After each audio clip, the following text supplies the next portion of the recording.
Smart meter ಅಳವಡಿಕೆಗೆ high court ಮಧ್ಯಂತರ ತಡೆ ನೀಡಿದೆ. ಸ್ಮಾರ್ಟ್ ಮೀಟರ್ ಅಳವಡಿಕೆ ಪ್ರಶ್ನಿಸಿ ಜಯಲಕ್ಷ್ಮಿ ಎಂಬವರು ಹೈಕೋರ್ಟ್ಗೆ ಅರ್ಜಿ ಸಲ್ಲಿಸಿದ್ರು.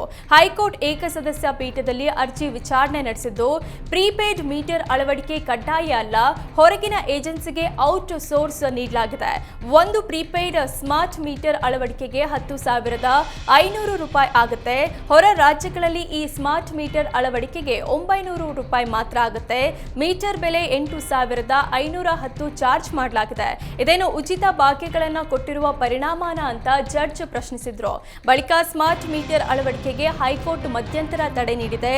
ಜೂನ್ 4ಕ್ಕೆ ವಿಚಾರಣೆ ಮುಂದೂಡಲಾಯಿತು. ರಾಜ್ಯದಲ್ಲಿ ವಕ್ಫ್ ನೋಟಿಸ್ ಭರಾಟೆ ಮುಂದುವರೆದಿದೆ. ಮೈಸೂರಿನ ವಿನೋಬ ರಸ್ತೆಯ ಕಡಬದ ನಾರಾಯಣ ಶೆಟ್ಟರ್ ಧರ್ಮ ಸ್ಟೂಡೆಂಟ್ ಹೋಮ್ಗೆ ನೋಟಿಸ್ ಕೊಟ್ಟಿದೆ. ಶತಮಾನದ ಇತಿಹಾಸವಿರುವ ಕಟ್ಟಡಕ್ಕೆ ನೋಟಿಸ್ ಕೊಟ್ಟಿದ್ದು, ಮೇ 9ರ ಒಳಗೆ ಉತ್ತರ ಕೊಡುವಂತೆ ನೋಟಿಸ್ ನೀಡಲಾಗಿದೆ. ಬಿಸ್ಮಿಲ್ಲಾ ಶಾ ಖಾದ್ರಿ ಮಕಾನ್ಗೆ ಸೇರಿದ ಆಸ್ತಿಯನ್ನ ಒತ್ತುವರಿ ಆರೋಪ ಕೇಳಿಬಂದಿದೆ. ವಕ್ಫ್ ಅಧಿಕಾರಿ ನೀಡಿರುವ ವರದಿ ಆಧರಿಸಿ 3,268 ಚದರ ಆಸ್ತಿ ತಮ್ಮದೆಂದು ನೋಟಿಸ್ ಕೊಟ್ಟಿದೆ. 1916ರಲ್ಲಿ ಕಟ್ಟಡ ಉದ್ಘಾಟನೆ ಮಾಡಲಾಗಿತ್ತು. ಇದರ ಶಿಲಾಫಲಕ ಸಹ ಕಟ್ಟಡದಲ್ಲಿದೆ. ಹೀಗಿದ್ರೂ ನೋಟಿಸ್ ಕೊಟ್ಟಿದ್ದಕ್ಕೆ ಹಿಂದೂ ಸಂಘಟನೆಗಳು ಸಿಡಿದೆದ್ದಿವೆ. 109 ವರ್ಷದ ಎಂಕೆ ಹಾಸ್ಟೆಲ್ ಮೇಲೆ ವಕ್ಫ್ ನೋಟಿಸ್ ಕೊಟ್ಟಿದ್ದಕ್ಕೆ ಮಾಜಿ ಸಂಸದ ಪ್ರತಾಪ್ ಸಿಂಹ ಕೆಂಡಮಂಡಲರಾಗಿದ್ದಾರೆ. ಮೈಸೂರಿಗೆ ಮಹಾರಾಜ ಹಿನ್ನೆಲೆ ಇದೆಯೇ ಹೊರತು ಹೈದರಾಲಿ ಟಿಪ್ಪು ಸುಲ್ತಾನ ಇತಿಹಾಸವಿಲ್ಲ. ವಕ್ಫ್ ಮಂಡಳಿ ಅವರು ಆಸ್ತಿ ಎಲ್ಲ ನನ್ನದು ಅಂತ ಕಬಳಿಕೆ ಮಾಡ್ತಿದ್ದಾರೆ. ಈ ಕಾರಣದಿಂದ ನಮ್ಮ ಪ್ರಧಾನಿ ನರೇಂದ್ರ ಮೋದಿ ಅವರು ವಕ್ಫ್ ತಿದ್ದುಪಡಿಯನ್ನ ತಂದಿದ್ದು ಅಂತ ಪ್ರತಾಪ್ ಸಿಂಹ ಹೇಳಿದ್ರು. ಖಾಸಗಿ ಆಸ್ತಿಯನ್ನ ಕಬಳಿಸಲು ವಕ್ಫ್ ಮಂಡಳಿ ಮುಂದಾಗಿದ್ದು, ಖಂಡಿತ ಅವಕಾಶ ಕೊಡಲ್ಲ ಅಂದ್ರು. ಸಿದ್ದರಾಮಯ್ಯ ಮಾತು ಎತ್ತಿದ್ರೆ ದೇವರಾಜು ಅರಸು ಅಂತಾರೆ. ದೇವರಾಜು ಅರಸು ಅವರು ಉಳುವವನೇ ಭೂಮಿಯ ಒಡೆಯ ಅಂದ್ರು. ಅದೆಲ್ಲ ಇದಕ್ಕೆ ಅನ್ವಯ ಆಗಲ್ವಾ ಅಂತ ಪ್ರತಾಪ್ ಸಿಂಹ ಪ್ರಶ್ನಿಸಿದ್ರು.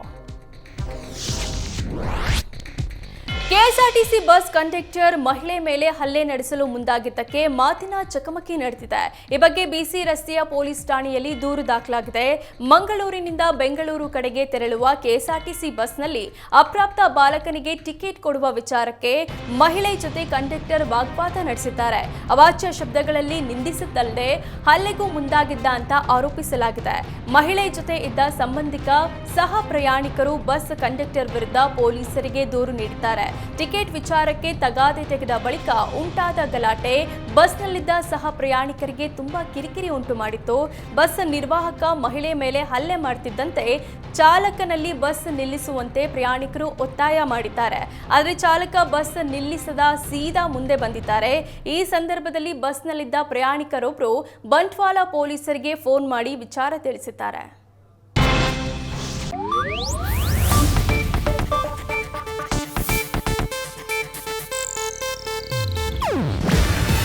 ಇದು ಏಷ್ಯಾನೆಟ್ ನ್ಯೂಸ್ ನೆಟ್ವರ್ಕ್ ಪ್ರಸ್ತುತಿ. ನೀವು ನೋಡ್ತಿದ್ದೀರಾ ಏಷ್ಯಾನೆಟ್ ಸುವರ್ಣ ನ್ಯೂಸ್.